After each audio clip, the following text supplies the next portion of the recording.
Hello and welcome to Some Dude Shed. It's Newsday. And in the news this week, Army troop faces military investigation after being filmed in orgy at Merville Barracks. Man left with whistling scrotum after surgery gone wrong. Putin says Western leaders would look disgusting topless after they mock his shirtless pictures. And that's the news. Alright, so where should we start? I'll go first.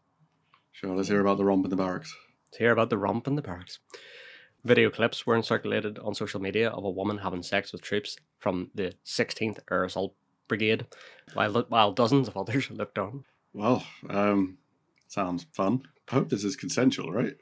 We'll find out in a second. The videos show sexual activity in different areas of the base. According to the Times, at one point a serviceman salutes his colleague as he has sex with the woman.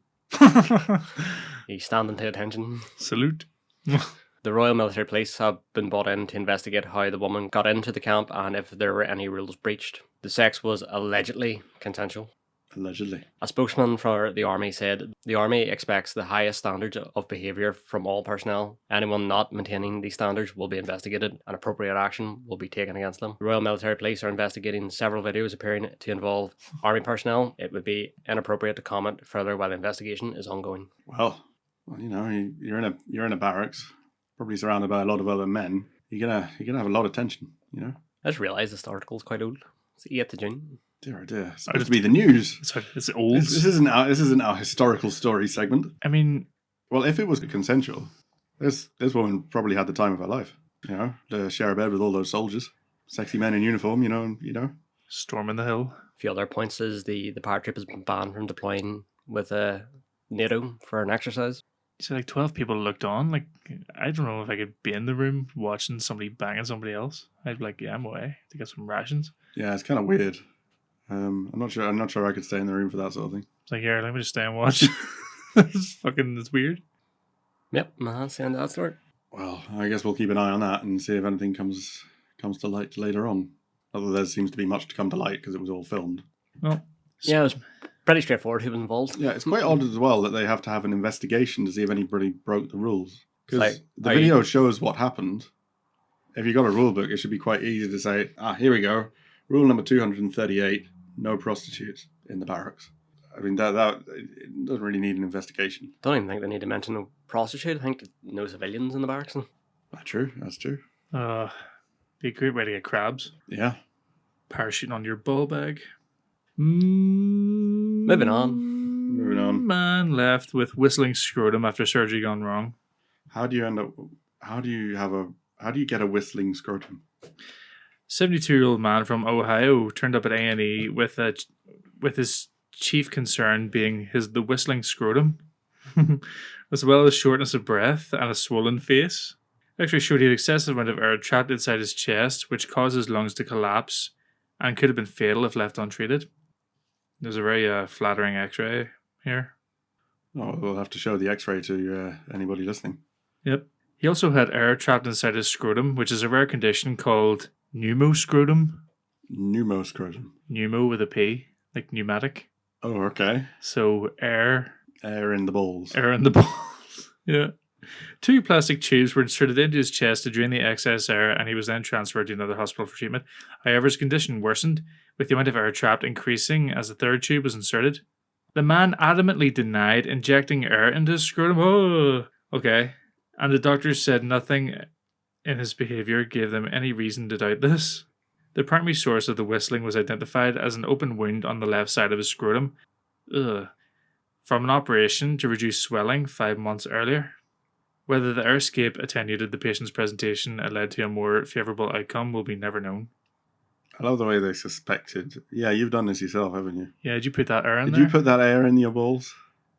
Because, that's... actually thinking about what doctors actually see, what people do to themselves, I suppose. It's not really that far. Unless an experienced person gave him a blowjob and literally blew. And then that's what happens when they just go too far. Oh, sadly though, the report noted that the patient required further scrotal procedures and eventually required a bilateral orectomy, meaning he had to have both testicles removed.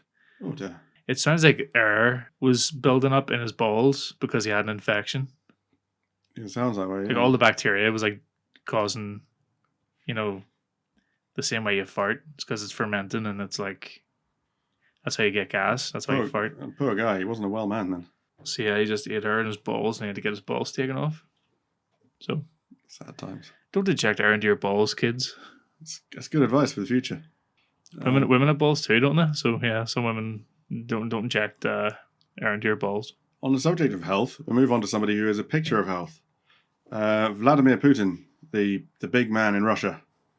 He says that Western leaders would look rubbish with their tops off. Why would he say that? Well, because the G7 have been making jokes about Vladimir Putin's topless horse rides. I'm sure you've seen the videos of Vladimir Putin going out on a horse, looking super manly. Mm-hmm. Wrestling bears. Yeah, basically. He said the leaders would look disgusting if they were to undress above or below the waist. Why were the G7 making comments about putting on the horse anyway? It's probably because they were just all together. It's probably in the lunch break. Probably Boris just making a joke to Justin Trudeau. Steal him. Look at him on his horse, and he looks stupid. So as they start out of the talks, Boris Johnson joked that G7 leaders could take their clothes off to show they were tougher than Putin. Leaders should show them our pecs, he said. I mean, some of them look ridiculous with clothes on, so... Justin Trudeau joined in saying they should put on a bare-chested horseback riding display. That's not what he really said, was it? He's like, we should all do blackface. That is actually what he said, yeah. He said we should put on a bare-chested horseback riding display. Justin Trudeau turned around and says we should all do blackface. If I may just make a small comment on the American language here, because the Canadians speak it too. Why do you call it horseback riding? It's just horse riding. We know what bit of the horse you're going to be sitting on. Because you're in the back of the horse. Well, yeah, what other bit could you sit on? It was kind of horse head riding. He's sitting on his head when you're going along. Yeah. Okay. So the head of the European Commission, Ursula von der Leyen, said horse riding is the best. But yeah, so basically that's the story. So if we could have like a little, I don't know if we could have a little slideshow of all the leaders of the G7, and we can just rate how they look. No, a G7 tier list? Or is that just, like a G7 tier list? I think it's a bit distasteful. A bit distasteful? Yes. Are you sure? I mean, we're talking about like... Well, we know Boris is going to have the biggest tits out of them all, but... And Boris Johnson's I think he's quite a large guy in the scheme of things, but... I don't know, he's not really a bad-looking guy, is he? As politicians go. Yeah, he's pretty horrific looking. And you're right, you got Canadian Justin Trudeau. I mean, he's quite attractive, so I've heard. There's Emmanuel Macron. I think he's quite, he's got a bit of a look about him. Yes. Bit of a Napoleon head going on. Mm. Olaf Scholz from Germany. I don't know who that looks like. He's just looks like some bald guy. Is that the guy from the World Economic Forum? Or is that some other guy? That's another, World Economic Forum guy. He's like 80 or something. He's got grey hair. Olaf Scholz is completely bald. That's what I mean. Like he's bald, is he not? Like with glasses? Do you have a picture of him? Wait, hold on. He doesn't have glasses in this picture. Just some bald guy. Oh, that's not him. So yeah, that's the leader of Germany. Moving down the list, we have the leader of Italy, who's called Mario Draghi, who looks like a Mario. Well, I was going to say a Don boss, but does he like to plumb the pipes? Does he? Well, he kind of looks like a mix between Mario and Don Corleone. Yeah. The leader of Japan is called Fumio Kishida, who honestly looks like a geek. Really, imagine Japanese nerd. You already know what he looks like. Is it not an otaku they call him? Well, probably not. Otaku means you just sit at home and waste time, doesn't it? But he's the leader. He's a prime minister of Japan. He's made something of himself. I thought otakus were supposed to be really into one thing. Like really into Do you not remember that our man in Japan, James Bay? Yeah. The guys that were really into the electric trains, and they were called otakus. Oh. We just call Does them. otaku not mean enthusiast? Is that not basically what that word means? Like enthusiast? Would you say a good translation might be anorak? If you're talking about like if you're really into trains, cars or something, you'd be an anorak or a nerd or a geek or something. A young person who's obsessed with computers or particular aspects of popular culture to the detriment of their social skills. Otaku. So it sounds like a geek. Yeah, basically. It's the Prime Minister of Japan. He may look like a geek, He may look like an otaku. but he's probably not because, like I said, he's Prime Minister of Japan, so he's quite done a lot with his life. And then the last member is Joe Biden, who's like, I don't know, how old is he now? Like 100, 112? I think he's 80. Too old. He is too old. He is way too old. You ever see that episode of Futurama where people just get too old and they take them off to the old people's planet and they just plug them in? His brain probably looks like a particularly porous looking sponge. Yeah. And that is a good thing. It means he absorbs a lot of information. No, it just goes in one hole and out another. So, I don't know. I mean, I say we call an end to the news here, but this has probably been the least newsy sort of news everything we've ever done. Well, I just have one last news story. Oh, go It's ahead. not even really a news story. I just literally seen it on Facebook as we were doing this. Apparently, gamers are debating online whether teabagging is sexual assault or not. Teabagging. Yes. That's just, you kill your opponent and then you crouch Up and down on their body. on their, basically where their head is.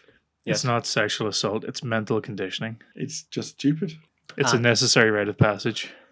And I'm going to point out that the game that had teabagging done the best in it was Halo 3. Yep. Because Halo had ragdoll physics. It had ragdoll physics, so the enemy body just literally bounced up and down. You literally picked up their face with your ass cheeks. That was the good old days, guys. Rip. You still do that in the new Halo? Probably. Would they? If you can crouch. It sounds like you might get a permanent ban there. Yeah. It's Maybe even a call from the police, sexual assault. I wouldn't mind getting banned from the new Halo. It just kind of reminds me of that news article with the woman in the VR chat room thing. Oh yeah, yeah, And even though they were only like floating heads and hands, yeah. Oh yes, I remember that. A woman was complaining she got sexually assaulted her. sexually assaulted in VR chat or something. Yes. Yeah. Even though they're literally floating heads and hands. Well, in VR chat there's a little bit more, but yeah, at the point. Yeah. Well. So that's the news now?